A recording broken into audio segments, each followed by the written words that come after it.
हर दिन अपनी जिंदगी को नया ख्वाब दो। पूरा ना हो पर आवाज तो दो। एक दिन पूरे हो जाएंगे ख्वाब तुम्हारे। एक नई शुरुआत तो दो। मेरे प्यारे दोस्तों, मैं हूँ doctor Hema Pande, motivation speaker और आप सबकी दोस्त। इंसान को आज़ादी बहुत प्रिय है। माता पिता का टोकना और किसी बड़ों का टोकना इतना खराब लगता है, जो मैंने अपनी ज़िंदगी में खुद भी महसूस किया। लेकिन जो बंधन से मुक्त हो जाते हैं वो असमय ही खत्म हो जाते हैं।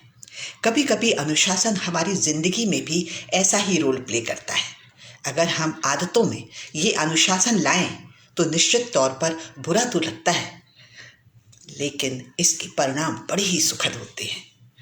सुबह उठने से लेकर किताब पढ़ने से लेकर अपनी जो छोटी छोटी आदतें हैं उन सब को फॉलो करने में बुरा तो लगता है।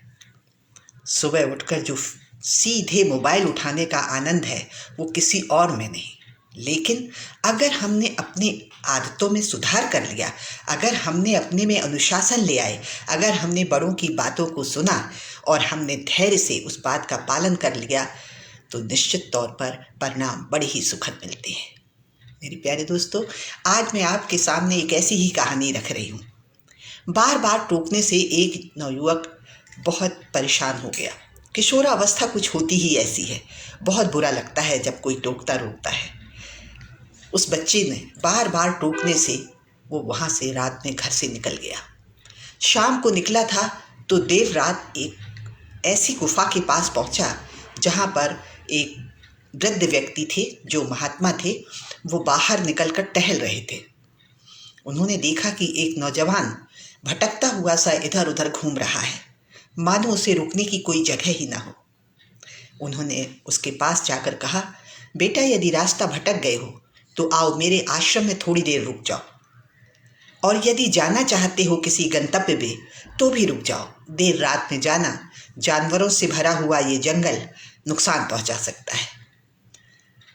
बिना कुछ कहे वो महात्मा जी के पीछे हो लिए और उनके आश्रम में उनकी कुटिया के पास पहुंच गए। महात्मा जी ने उनके लिए 2 दीपक जलाए और एक दीपक उन्होंने बाहर रख दिया, एक दीपक उन्होंने उसके पास रख दिया, और वो एक स्टैंड पर था, कांच से ढका हुआ। महात्मा जी कुछ तो समझ चुके थे, लेकिन अब दास्तान उसी से सुनना चाहते थे। प्यार से ममता भरा स्पर्श पाकर वो नवयुवक रोने लगा, अपने इमोशन व्यक्त करने लगा। उन्होंने कहा, मुझे हर बात पे टोका जाता है, हर बात पे रोका जाता है। मैं अपने परिवार से तंग आ गया हूँ, मैं परिवार को छोड़कर जा रहा हूँ। महात्मा जी ने कहा, कोई बात नहीं बेटा, आप आज रात सो जाओ, उसके बाद कल सुबह निकल जाना। थोड़ी ही देर में बाहर का दीपक बुझ गया और अंदर का दीपक जलता रहा। हवाएं चल रही थी। धीरे धीरे महात्मा जी उसकी कुटिया, उसके बिस्तर के पास आए, उसके सिर पर हाथ रखा और सहलाते हुए बोले, बेटा देखो, बाहर का दीपक बुझ गया है और अंदर का दीपक अब भी जल रहा है। बाहर स्वच्छंद था, आजाद था, उसे तो और भी अच्छा जलना चाहिए था। लेकिन तमाम थपेड़े समाज के मिलते हैं। हवाएं उसको जो नुकसान पहुंचाए, बाहरी लोगों ने जो नुकसान पहुंचाया, लेकिन अंदर ये सुरक्षा है। ये बार बार लौ भटकती तो है लेकिन बुझ नहीं सकती है। तो घर का भी ऐसा ही हाल है। माता पिता के टोकने और रोकने से कुछ तो हम भटकाव में आ जाते हैं, लेकिन हम बुझ नहीं सकते। हम आगे चलकर धीरे धीरे वो कामयाबी के रास्ते पकड़ लेते हैं जब हमारी जड़ें मजबूत हो जाती हैं और हम समाज का सामना करने लायक हो जाते हैं। और अब उसे धीरे धीरे नींद आ गई थी। महात्मा जी मुस्कुराकर अंदर चले गए और सो गए। सुबह उठे तो महात्मा जी के पैर छूकर वो अपने घर वापस चला गया। दोस्तों, कभी कभी ऐसा ही होता है। हमें बड़ों की बात, अनुशासन बहुत बुरा लगता है, लेकिन उनके अनुशासन में छिपे हुए उनके भविष्य के लिए जो वो सुखद नींव रखते हैं, जो वो बुनते हैं उनके सपने, उसमें थोड़ी तो कड़वाहटें होती ही हैं। सोना तभी निखरता है जब उसे तराशा जाता है, हीरे को तभी निखरता है जब तराशा जाता है, सोने को तपना ही पड़ता है। तो थोड़ा अनुशासन बेहद ज़रूरी है दोस्तों। इसी तरह से अगर आप हमेशा सोचें कि हमें कोई रोके टोके ना, हम अपने लिए कोई अनुशासन ना रखें, हमें जो मन में आ रहा है वो खाएं,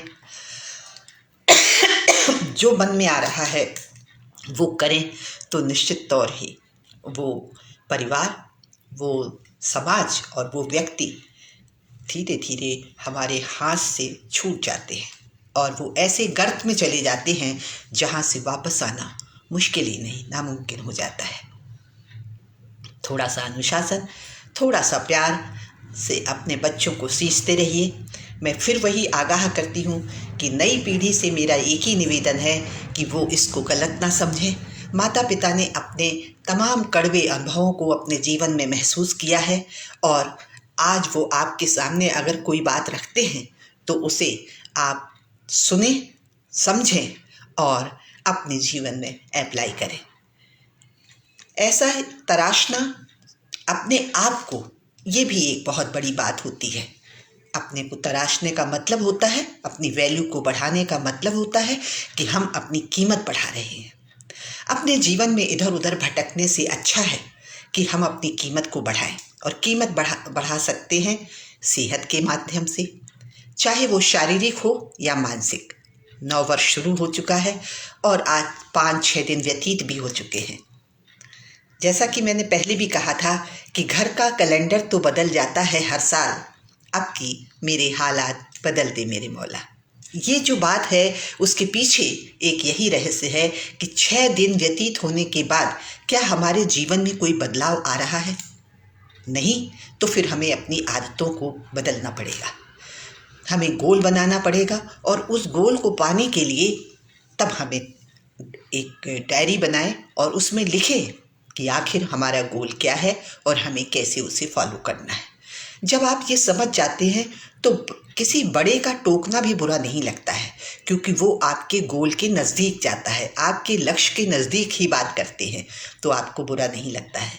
लेकिन जब आप यूं ही भटकते रहते हैं तो माता पिता के द्वारा कही हुई कोई भी बात बहुत बुरी लग जाती है। ऐसा ही एक अशोक का पेड़ और एक आम का पेड़ था दोस्तों। दोनों ही पेड़ पास पास थे और धीरे धीरे बड़े हो रहे थे। अशोक के पेड़ ने कहा कि तुम हर बार फल आते हैं तुम्हारे, और जब छोटे छोटे आम उसमें लगते हैं तो ये छोटे छोटे बच्चे पत्थर मारते हैं और आपको कितनी चोट लगती है। आप ऐसा क्यों करते हो? मुझे देखो, मैं सीधा खड़ा रहता हूँ, मुझे कोई कभी पत्थर नहीं मारता है, मेरा कोई कुछ बिगाड़ नहीं सकता है। आम ने कहा कि जिंदगी में देना ही सबसे ज़्यादा सुखद होता है मेरे दोस्त। ये छोटे छोटे बच्चे मेरे करीब आते ही इसलिए हैं क्योंकि मेरे द्वारा दिए हुए ये छोटे छोटे आम ये खाते हैं और इनका खाना मुझे बेहद सुखद लगता है।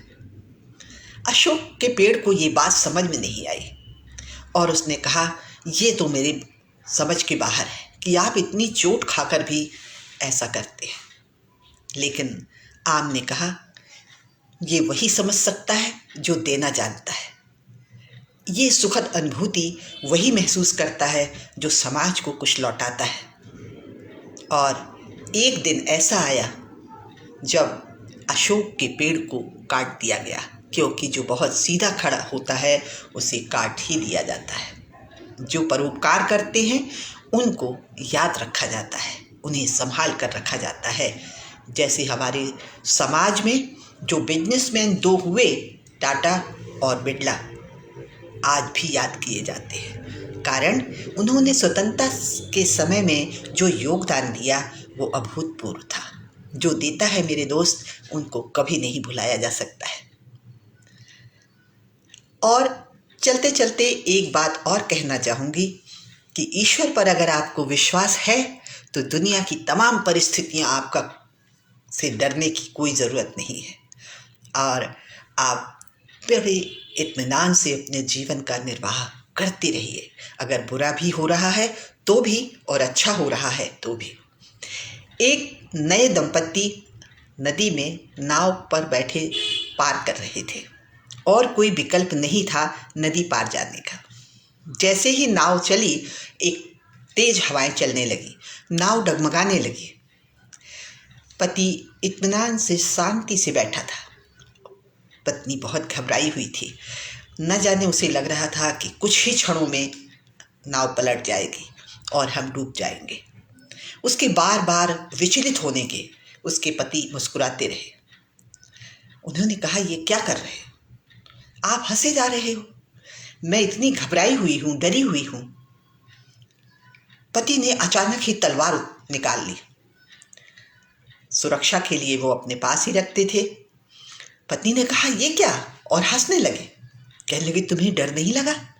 बोले, बिल्कुल नहीं। तुम मुझसे इतना प्यार करते हो, डर किस बात का? तुम मेरे पति हो। उन्होंने कहा, ये तो बिल्कुल सही है। जिस तरह तुम्हें मुझ पर विश्वास है और डर नहीं लगा कि मैं तुम्हें मार दूंगा, तो मुझे भी अपने ईश्वर पर पूरा विश्वास है। वो हमें अगर जीवन देना चाहता है तो कितने भी तूफान आए, हमारी नाव किनारे लगेगी ही लगेगी।